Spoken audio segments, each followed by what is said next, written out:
The Walking Dead is one of my favorite shows of all time. Ricky Dicky, Dog Rhymes, Boom, Shakalaka.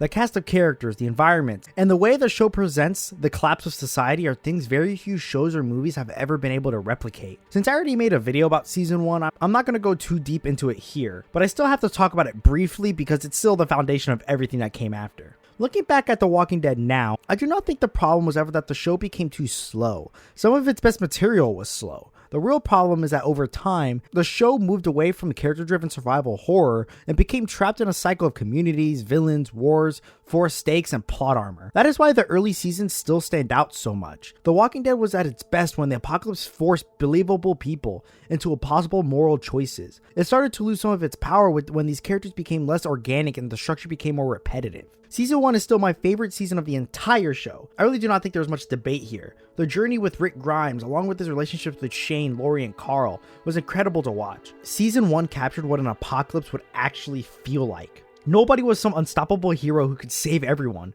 Rick Grimes was not this stoic superhuman who could walk into Atlanta and destroy a horde of walkers with his bare hands. He was just an average city cop who woke up in a dead world and got forced into a leadership role he was not prepared for. That is what made the early versions of the show so effective. The characters felt like normal people.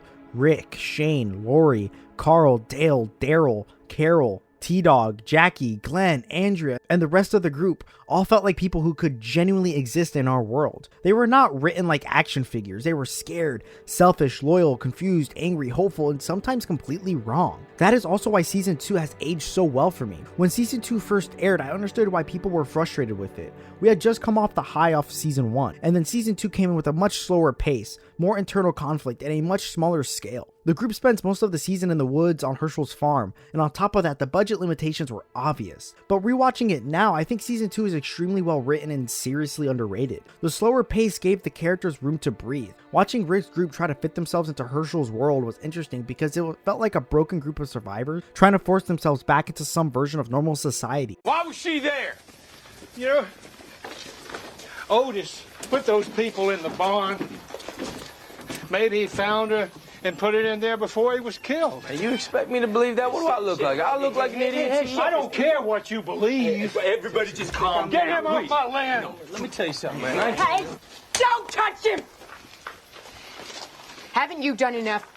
And the center of that season is Shane. Shane's downfall is one of the best character arcs in the entire series. Throughout Season 1 and Season 2, it is obvious that Shane is in love with Lori and sees Carl as his own son. Once Rick returns, that tension becomes impossible to ignore. Shane is not just jealous, he genuinely believes Rick is not strong enough to protect the group. He believes the world has changed and that Rick is still trying to live by rules that no longer matter. That is what makes him so dangerous. Shane is not wrong about everything. The world is more brutal now. The group does need to make hard decisions, but Shane's problems is that he starts using survival as an excuse for ego, anger, and control. The barn reveal shows that contrast between Rick and Shane perfectly. When Sophia walks out as a walker, everyone is stunned. Shane, the man who had been saying they needed to move on and stop wasting time looking for her, is visibly shaken. Meanwhile, Rick freezes for a moment, but then steps forward and does what has to be done.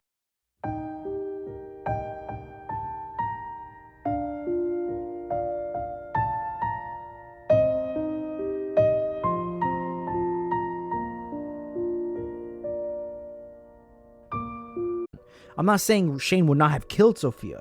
What I'm saying is that the moment proves why Rick is a leader and Shane is not.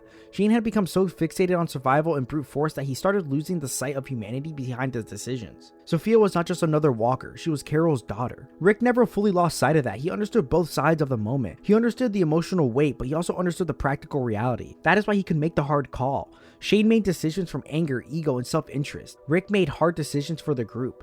That is why the end of Season 2 is so impactful. When Shane finally reaches the point of no return and tries to kill Rick, the scene hurts because Rick is not just killing an enemy, he's killing his best friend. He is killing someone who is practically his brother. Rick asking Shane why he forced his hand is one of the clearest examples of what made the earlier season so strong.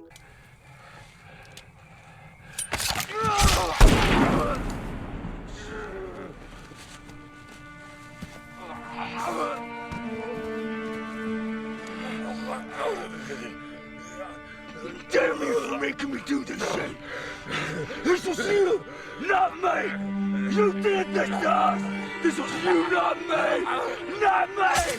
The effects may be rough at times, the pacing can be slow, the budget limitations are obvious, but the characters and their relationships carry everything. Carrying on to season 3 and 4, it expanded the world with the governor, Woodbury, and the prison. This is where the show starts to get bigger, but it still works because the conflict remains personal and character driven. The governor is easily one of the best villains in the entire show, maybe second only to Negan. What makes him so effective is that he initially seems warm, welcoming, and capable. He looks like someone who has all the answers, but the more we see of him, the more we realize that it's all a facade. He betrays standard military survivors, he murders people who challenge him, he manipulates everyone around him to protect his own ego and power. Shane became a villain through his downfall. The governor feels like someone who is rotten at his core. He works because he gives Rick both a moral and physical challenge. The governor is not just another enemy with guns, he represents what leadership can become when it is built entirely around pride, control, and obsession. At that same time, the prison arc does a great job of showing how much pressure Rick is under. He is constantly being forced to make decisions for everyone, and that weight of leadership is clearly breaking him down. That is one of the things I appreciate most about Rick as a protagonist. He is not indestructible. He is not fearless. He is not some perfect action hero. He is a man trying to hold everything together while the world keeps tearing pieces out of him. Even when the governor attacks the prison, Rick still tries to make peace. He still tries to avoid bloodshed even after seeing what kind of monster the governor really is. And the governor had plenty of chances to change. He had chances to move on from his daughter's death, chances to rebuild himself, and chances to see the world differently. But his pride and obsession destroyed him. That is why his downfall works. Like Shane, he's another version of what a leader can become when they lose themselves. But unlike Shane, the governor does not feel tragic in that same way. Shane feels like a man who broke under pressure. The governor feels like a monster who found a world where his worst instincts could thrive. Season 4 also gives us the strongest episodes of the series, The Grove. That episode makes it painfully clear that nobody is safe in this world. Lizzie kills her own sister and is willing to put Judith in danger because she generally believes the walkers are still people. The episode does not present Lizzie as evil, it presents her as deeply unstable and too dangerous to stay around others. That is what makes Carol's decision so heartbreaking. In another story, maybe the answer would have been simple. Remove the liability from the group. But what happens when that liability is a child? What happens when there's no hospital, no treatment, no safe place, and no one else to fix it? Carol has to do something unthinkable because there is no safe alternative left.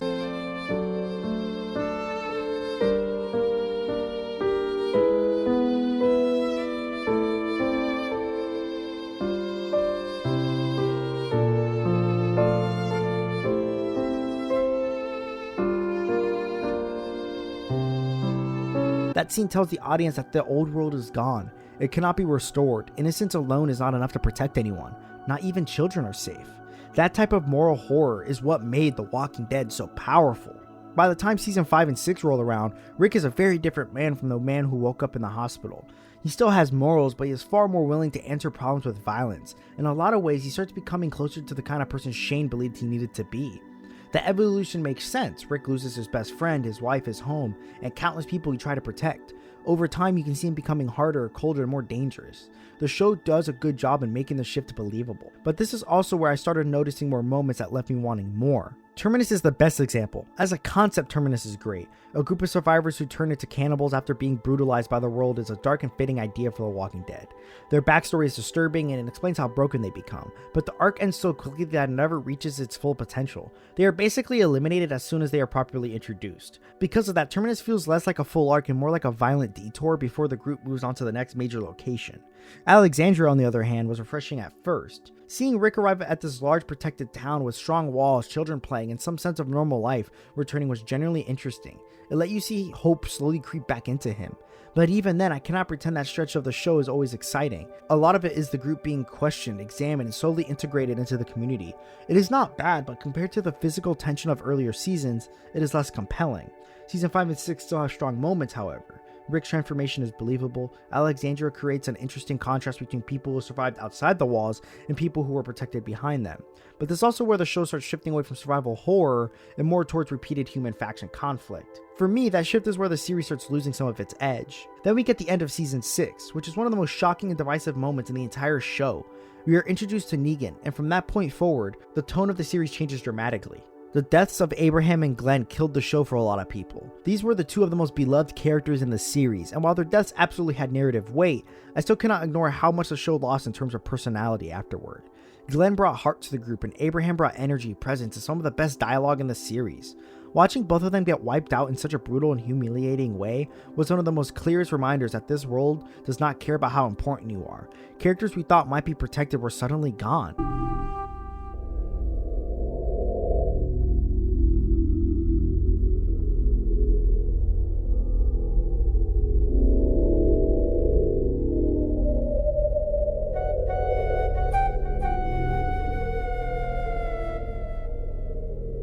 Season 7 is where I think the show becomes interesting again, even if frustrating at times. After some of the slower material in season 5 and 6, Negan arrives and immediately changes the entire dynamic of the story. He is a powerful antagonist because of how much control he has. For the first time in a while, Rick's group is truly outmatched. His group had become efficient, and it felt like he believed that they could handle anything.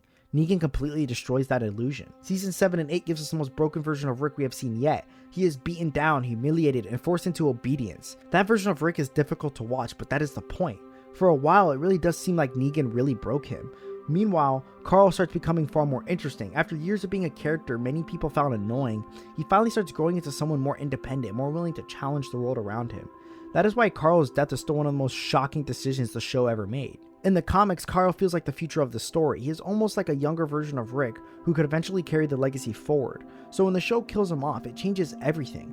Rick loses one of the last real pieces of his old life. At that point, the only things tying him to the world he had came from are memories, Judith, and the people he still has left. Whether people like that choice or not, Carl's death does force a major shift in Rick. When Rick teamed up with the Hilltop and the Kingdom to go after the Saviors, the war has some genuinely intense buildup. These are people that have been living under Negan's control, and for the first time they have a chance to fight back. They have a chance to reclaim something. And when Rick finally gets Negan on the ground and slashes his throat, it feels like revenge has finally been delivered. But Rick does not kill him. He spares him and has him imprisoned in order to honor Carl's wishes that the community tries to build something better. That decision leads into season 9, where Negan is locked away and the story tries to move into a new era. We get an older Judith, new communities, and eventually the introduction of the Whisperers. But from season 8 onwards, the show has become one of the most divisive and exhausting pieces of media I have sat through. There is still good material there, but there's a lot of filler, repetition, and weak decision making. The later seasons did not fail because every idea was bad. A lot of the ideas were actually strong on paper. The Whispers are a cool concept. A group that blends in with the Walkers is naturally creepy, and Alpha is a memorable villain because of how cold and committed she is. The Commonwealth is also an interesting idea. A large surviving city with structure, a military force, and a population big enough to suggest a real future for civilization should have been a huge payoff for the series. The problem is that by this point, the show keeps undercutting itself. The structure becomes predictable. Rick and the group find a place to stay, a hostile force threatens that place, Walkers complicate the situation, war breaks out, the group survives, then the cycle starts again with a slightly different paint job. The repetition becomes even more obvious when smart characters suddenly become stupid whenever the plot needs them to be. Carol is one of the best examples. She's supposed to be one of the smartest and most capable people in the entire series, but there are moments where the show has her make the most reckless and irrational decisions just to drag out tension. It starts to feel like the writers knew what the emotional beat they wanted, but they did not know how to get there naturally, so characters act out of character to force the scene into place. Once you notice that, it becomes hard to ignore. The Commonwealth has similar problems. On paper, it should feel massive. A settlement with trained soldiers, military equipment, vehicles, and tens of thousands of people should feel like a major evolution for the world. But the way it gets threatened often stretches credibility. The show needs stakes, so it creates situations that feel avoidable. Instead of tension feeling natural, it feels like it's manufactured.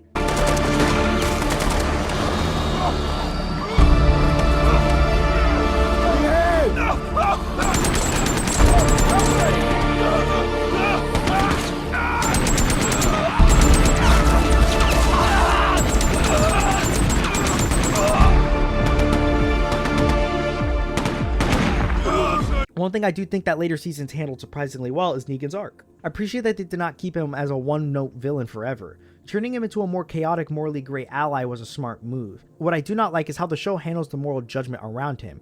I don't understand why characters hate Negan. He did horrible things. I am not denying that. But at a certain point, the writing starts pretending that characters like Maggie, Daryl, Gabriel, and Aaron still get to stand on some unquestionable moral high ground over him, even though they have all done terrible things themselves. The hypocrisy becomes one of the most frustrating parts of the later show. Maggie's pain is understandable, but the series often lets that pain excuse everything while refusing to seriously challenge her worldview for long. That could have been compelling if the show fully leaned into the moral ugliness of everyone involved, but too often it just feels so one-sided. Negan is called a monster again and again, while other characters are allowed to ignore their own brutality because their script does not want to fully integrate it. That is not layered writing, that is selective writing. The later seasons also struggle because many of the newer characters do not have the same emotional weight as the earlier cast. Characters like Luke, Kelly, and Alden are not necessarily bad on paper, but their deaths or emotional moments do not hit the same way as characters like Glenn, Shane, Laurie, Carl, Tyrese, Meryl, or Herschel. That is not just nostalgia, it is because the earlier characters were built through stronger conflicts, clearer personalities, and more meaningful relationships. By the later seasons, the cast becomes so large that many characters feel like they were waiting around for their turn to become important or die. And that it leads into another major problem, the loss of tension. The Walking Dead has always had this mentality that no one is safe. That worked early on because it felt true, but by the end of the show, the audience knows who their favorites are. Negan and Maggie, Daryl and Carol, Rick and Michonne all feel protected because the franchises need them. Meanwhile, characters like Luke, Alden, or other later additions feel much more disposable. So even though the show still wants us to believe anyone can die, it becomes easier and easier to tell who is actually in danger. That is when the show starts feeling less dangerous. By the time the series ends, I still think The Walking Dead still manages a decent ending, but getting there is such a chore. The writing becomes noticeably weaker, and the efforts never fully recover in a meaningful way, and AMC's priorities start showing more and more. What was once one of the biggest shows on television slowly turned into a franchise that overstayed its welcome and diluted its own impact by stretching itself too thin. And with all the spin-offs, more seasons, and more extensions of the universe still coming, I cannot help but feel like the main series left a sour taste in my mouth. That being said, I still recommend The Walking Dead. I really do. The first 6 or 7 seasons are still extremely strong television, and if you want a story with memorable characters, powerful tension, and some generally incredible peaks, the show can absolutely still deliver. The Walking Dead is still worth watching, but is also a warning what happens when a story is built on survival, consequence, and characters' loss become too protected by its own franchise. Thank you all for watching, and until our next adventure, have a good day. Goodbye.